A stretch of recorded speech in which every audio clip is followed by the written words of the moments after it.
Déclaration citoyenne universelle d'urgence climatique.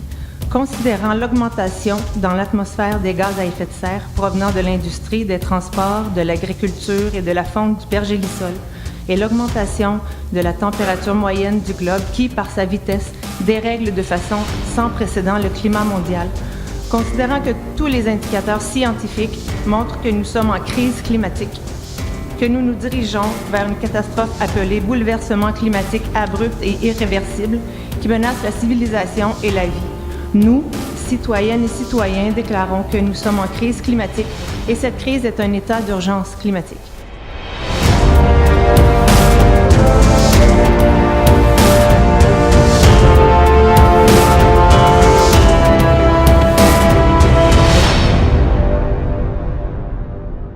Présentement, nous sommes à la ville de Trois-Rivières. Il y a un comité citoyen qui s'appelle Mobilisation Climat Trois-Rivières qui va présenter la Déclaration universelle d'urgence climatique. Je crois que vraiment les canicules de cet été ont éveillé chez la population vraiment un sentiment qu'il y a vraiment quelque chose qui se passe d'anormal. Et il y a une anxiété qui commence à se développer. Donc moi, je crois que les groupes citoyens qui sont déjà sur le terrain vont tout faire pour alerter le plus largement possible la population et à commencer par les politiques. Êtes-vous inquiet? Je suis assez inquiet. Moi, je pense que c'est les années qui vont être déterminantes, là. C'est ces années-ci. Puis, mais on peut faire de quoi? Je pense que je ne suis pas découragé non plus. On peut faire de quoi, mais il faut le faire tout de suite. Je suis Véronique Poul, trifluvienne et porte-parole du comité Mobilisation Climat Trois-Rivières. Mon intervention s'adresse à tous les membres du conseil municipal et à vous, M. le maire. Je viens aujourd'hui vous présenter la Déclaration universelle d'urgence climatique. La déclaration a déjà été remise aux 5 principaux partis politiques le 18 août 2018, ainsi que dans quelques MRC et certaines municipalités du Québec. Tu es à l'origine de cette action-là. Parle-nous de qu'est-ce qui t'a motivé, qu'est-ce qui t'a amené à faire ça. Bien, la lutte que je mène avec Marc depuis plusieurs années contre le réchauffement climatique et tout ce qui peut y contribuer, Oléoduc Énergie, etc., ça m'a motivé de continuer dans cette voie-là. Au niveau de ma santé, j'ai quand même une santé précaire et je me suis inquiétée à plusieurs reprises, un état de vraiment inconfortable, de quasi comateux, quoi, si j'exagère un peu, mais je me couchais toute la journée et je me sentais mal toute la journée. Causé par la canicule? Ben oui, par la chaleur et l'humidité. Et je refusais d'avoir un clim, j'en avais pas. Puis on m'en a installé un, puis je m'en suis servi quand même à quelques reprises, tout en essayant de me dire, ben il va falloir que tu t'habitues à ça, mais j'ai dû m'en servir. Face aux risques qu'encourent les générations futures, cette crise climatique est maintenant un enjeu qui menace principalement les niveaux de sécurité suivants. Niveau alimentaire. Cette semaine, un agriculteur de la région a constaté que la sécheresse de cette année a diminué les rendements de foin, de maïs et de soya.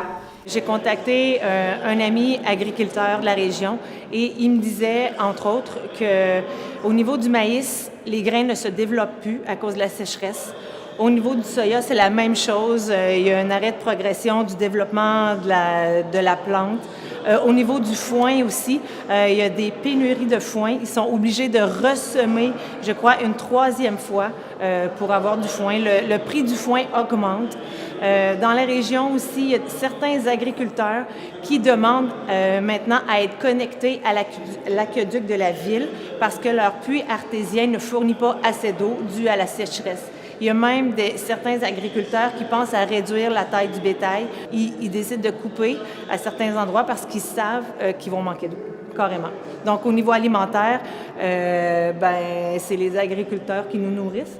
Donc, il y a des périodes de sécheresse vraiment importantes cette année. Face à cette urgence, nous faisons appel à votre responsabilité municipale.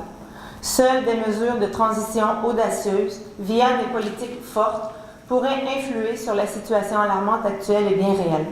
Les scientifiques affirmaient il y a quelques années déjà que nous devions diminuer nos émissions à partir de 2015. Et là, on se retrouve presque en 2020 et nos émissions n'ont pas diminué.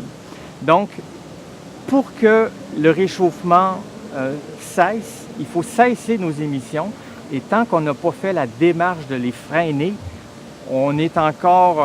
tout peut arriver. Nous devons agir pour les générations futures, pour ma fille, pour vos enfants, pour tous les enfants qui, si nous ne faisons rien, seront aux prises avec des enjeux colossaux, beaucoup plus conséquents que ceux auxquels nous faisons face aujourd'hui.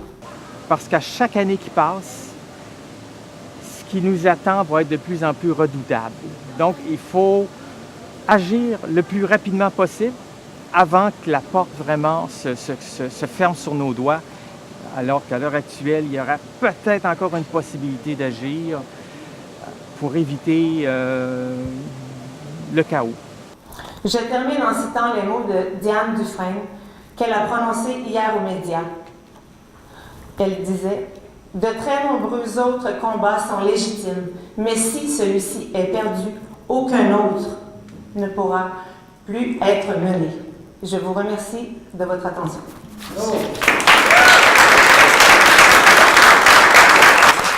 Ce que je souhaite, c'est qu'on se mette ensemble le plus de monde possible pour amener des solutions, participer, aider.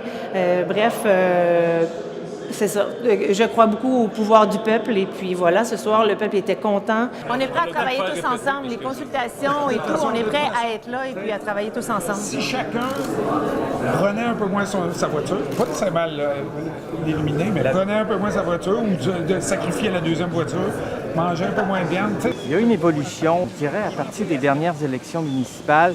Il y a eu comme un renouveau, des conseillers un peu plus jeunes, un peu plus au courant de la situation du réchauffement planétaire et plus sensibles aux questions environnementales en général, qui font en sorte qu'il y a comme un espace qui commence à se libérer. Et cet espace-là, nous comptons vraiment le prendre. Puis c'est urgent, en fait, parce que... J'ai eu la chance en mai d'entendre Al Gore qui parlait de l'impératif économique à faire le changement. C'est clair? Ouais. Lorsqu'il y a 3 ou 4 conseillers qui commencent à prendre la question au sérieux, eh bien, ils peuvent en convaincre encore 3 ou 4 et finalement, c'est tout le conseil qui adopte des politiques qui sont avant-gardistes. On ne peut pas vous presser, mais on va revenir. Parce que si vous l'endossez, au moins, on va pouvoir se dire on n'est pas les seuls à penser ça. Fait que si vous l'endossez, jusqu'à quel point ça vous engage, ça, je ne sais pas, c'est à vous de voir. Mais nous, c'est sûr qu'on a envie puis on a hâte que vous endossiez ce genre de déclaration-là, que tout le monde devrait endosser. Moi, j'aimerais beaucoup ça, que la Ville s'engage dans des choses concrètes, mais au moins qu'elle accepte que... Oui, c'est vrai que c'est une évidence, là. On ne peut plus nier. Moi, je leur demande aussi de prendre position, OK, face à ça, puis de proposer des choses réelles puis applicables dans notre société, dans notre ville, puis même de devenir des leaders, s'il le faut, pour que les autres municipalités du Québec s'engagent aussi. C'est bien beau de le dire, mais après ça, il faut mettre des actions qui Tout à fait. Ah, ben non, mais il faut être conséquent. Moi, comme ville, si on est pour affirmer quelque chose, il faut avoir le plan de match qui suit. C'est ça. Oui. Ça, c'est votre... Donc, le plan de match, il faut Pas juste des buts qui... Je m'attends à ce qu'ils discutent vraiment, puis qu'ils soient audacieux dans